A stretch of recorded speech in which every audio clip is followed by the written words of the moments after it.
Sama seperti tahun lalu, haji tahun ini masih mengusung tema ramah lansia. Dan tahun ini ada 45.000 lansia berusia di atas 65 tahun atau sekitar 21% dari total 241.000 calon haji Indonesia. Lalu bagaimana kondisi para calon haji yang telah tiba di Tanah Suci? Kita telah bersama Ketua Penyelenggara Ibadah Haji Arab Saudi, Nasrullah Jasam maksud kami. Halo, selamat siang waktu Arab Saudi. Assalamualaikum Pak Nasrullah. Waalaikumsalam warahmatullahi wabarakatuh, Pak. Baik, Pak Nasrullah, hingga hari ini kalau informasi yang Bapak dapatkan bagaimana kondisi kesehatan para calon haji ini yang sudah tiba di sana? Ya, secara umum jamaah yang tiba di Arab Saudi dalam keadaan baik-baik saja, sehat walafiat, karena memang sebelum mereka tiba di Arab Saudi sudah ada proses istiqtoah kesehatan atau pemeriksaan kesehatan. Jadi di screening terlebih dahulu jamaah sebelum donasi siapa yang kira-kira layak dari sisi kesehatan untuk berangkat ke Tanah Suci. Bahwa ada beberapa yang dirawat dan yang meninggal dunia. Kalau kita bandingkan dengan tahun lalu tentu jauh dibandingkan dengan tahun ini. Baik, kalau berbicara soal cuaca sendiri, kan informasi yang kami dapatkan juga bahwa di Arab Saudi cuacanya cukup panas begitu ya Pak. Ini bagaimana? Apakah ini juga menjadi penghambat begitu bagi calon haji untuk melakukan ibadah di sana atau justru sudah mulai terbiasa begitu dengan kondisi cuaca yang cukup panas? Ya, untuk cuaca hari ini saja kalau kita lihat di dashboard mobil atau di handphone itu 46 derajat Celcius, cukup panas. Oh. Saya kira untuk ukuran orang Indonesia. Oleh karena itu kita sejak jamaah tiba di Arab Saudi selalu menyampaikan bahwa agar jamaah tidak banyak beraktivitas untuk hal-hal yang di luar ibadah. Untuk di Madinah kebetulan hotel pun tidak jauh dari Masjid Nabawi, jadi tidak cukup jalan kaki saja. Setelah itu diharapkan jamaah beraktivitas di hotel atau di masjid. Di luar itu nanti menunggu cuaca lebih lebih adem lagi.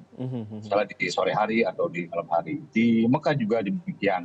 Meskipun jarak hotel tidak sedekat di Madinah, tetapi kita menyiapkan bus sholawat atau bus yang melayani jamaah-jamaah kita untuk sholat dari hotel menuju ke Masjidil Haram. Dan kita juga sampaikan jamaah yang lansia, jamaah yang mungkin secara kesehatan kurang fit, agar bisa beribadah di hotel mereka masing-masing. Setiap hotel sudah disediakan musola, sudah disediakan masjid, sediakan hall untuk sholat, untuk pengajian, untuk menyampaikan tausiah.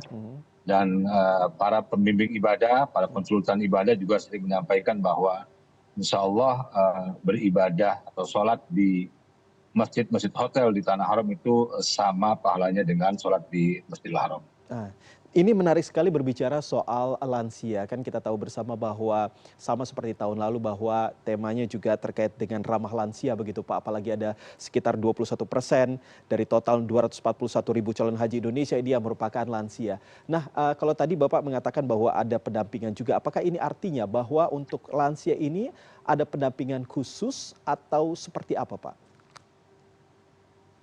Ya, untuk lansia, meskipun 21% itu jamaah yang sudah memasuki lanjut usia, namun demikian bahwa mereka semuanya sudah lolos tes kesehatan. Artinya secara fisik mereka layak untuk berangkat ke Tanah Suci.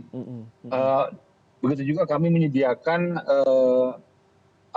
petugas khusus untuk lansia, baik itu di hotel, di busnya pun kami sediakan juga bus-bus yang ramah lansia, dikhususkan juga tempat-tempat duduk untuk jamaah yang lansia.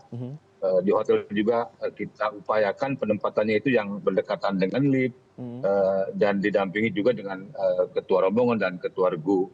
Bahkan sampai dengan soal makanan pun penyedia catering itu biasanya mendapatkan usulan nama-nama jamaah yang disediakan cateringnya secara khusus menyesuaikan dengan usia dan kesehatan jamaah tersebut.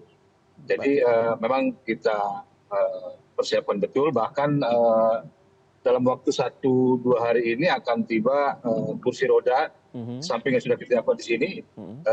untuk mendukung aktivitas para lansia di Tanah Suci. Mhm.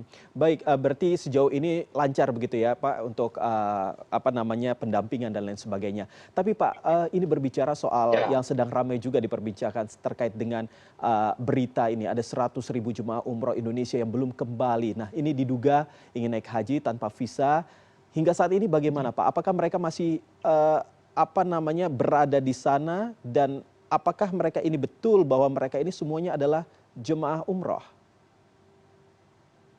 ya, untuk jamaah umroh yang masih berada di Arab Saudi, jelas sekali bahwa pemerintah Arab Saudi memberikan peringatan bahwa tanggal 29 Zulqa'dah Mhm. itu harus seluruhnya keluar dari Arab Saudi. Itu Mmm. jelas sekali. Jadi akhir kedatangan tanggal 15 Zulqa'dah, akhir kepulangan tanggal 29 Zulqa'dah. Mhm. Oleh karena itu, karena mereka tidak membawa visa haji, Iya. maka mereka tidak berangkat haji. Mhm. Nah, jika ada jamaah umroh sampai sekarang, sebelum tanggal 29 Zulqa'dah itu masih diperkenankan. Namun demikian nanti tanggal 29 Zulqa'dah atau awal Juni, Mhm. Mhm. seluruh jamaah harus sudah kembali ke akhir jamaah umroh. Mhm. Mhm. Kemudian mengenai jumlah, tentu ini harus mendapatkan info yang resmi. Dari data Siskopatu yang kami terima bahwa dari keberangkatan jamaah umroh itu tinggal 16.000 yang belum kembali. Itu pun data kurang lebih 5 hari yang lalu. Mhm. Artinya Mhm. tentu hari ini semakin banyak yang sudah kembali ke tanah air. Mhm. Mhm. Demikian, Pak. Nah, Pak Nasrullah, ketika, mereka memang masih berada di sana, ini akan seperti apa nanti sanksinya? Dan juga pemulangannya apakah, tetap dimediasi oleh pemerintah Indonesia atau seperti apa? Ya, untuk konsekuensi bagi apa namanya WNI yang berhaji tanpa menggunakan visa haji atau tasri haji yang resmi dari pemerintah Arab Saudi, Mhm. itu jelas sekali pemerintah Arab Saudi menyampaikan bahwa ada denda sebesar 10.000 SAR Arab, 10.000 real ya, yang Mhm. setara dengan 40 jutaan. Mhm. Kemudian dia akan di-banned selama 10 tahun tidak bisa masuk ke Arab Saudi. Mhm. Dan hal yang sama juga nanti akan terjadi jika pelanggaran tersebut dilakukan secara berulang. Mhm. Mhm. Demikian. Tapi kalau untuk, pemerintah Indonesia sendiri apakah ada sanksi yang diberikan oleh pemerintah Arab Saudi, mungkin pengurangan atau apa seperti itu, Pak? Pengurangan Ya, kuota? dari sisi kita jelas sekali bahwa ketika Pak Menteri Haji bertemu dengan Menteri Agama di Indonesia beberapa waktu yang lalu, Mhm. bahwa kita mendukung pemerintah Arab Saudi dalam hal ini. Bahkan apa namanya fatwa eh, apa namanya tentang haji tanpa visa resmi atau Mhm. tanpa tasir resmi juga sudah dikeluarkan bahwa memang itu tidak dibenarkan secara hukum. Mhm. Oleh karena itu kita membantu pemerintah Arab Saudi untuk mensosialisasikan ini kepada khalayak ya, Mhm. baik melalui media dalam momen-momen tertentu dan lain sebagainya. Mhm. Mhm. Pak Nasrullah terakhir, kira-kira untuk, berarti untuk kedatangan jemaah haji selanjutnya ini apakah semua sudah siap, sudah berjalan cukup lancar atau ada hal-hal yang, sampai saat ini ternyata masih menjadi kendala bagi, PPIH? Ya, sejauh ini secara umum berjalan dengan lancar baik di Madinah maupun di Jeddah. Mhm. Bahwa ada beberapa kendala, iya seperti misalnya eh, ada jamaah yang misalnya karena saking cepatnya proses fast track di Bandara Jeddah itu Mhm. eh, ada kopernya yang datangnya lebih lambat dari jamaah hajinya gitu. Mmm. Ada Mhm. hal-hal yang teknis lah yang secara umum sih bisa kita selesaikan di lapangan. Mhm. Namun demikian ini menjadi catatan bagi kita bahwa memang harus ada solusi bagaimana jamaah betul-betul bisa nyaman Mhm. dalam menjalankan ibadah sehingga hal-hal seperti tadi itu tidak terjadi lagi. Mhm. Termasuk soal, bus dan juga makanan semuanya sudah aman begitu Pak ya? Yang tahun lalu sempat Ya, menjadi, keramaian juga. saya katakan lancar. Mhm. Ya, bahwa kemudian ada ya beberapa kali yang misalnya agak telat itu saya Mhm. kira ada juga.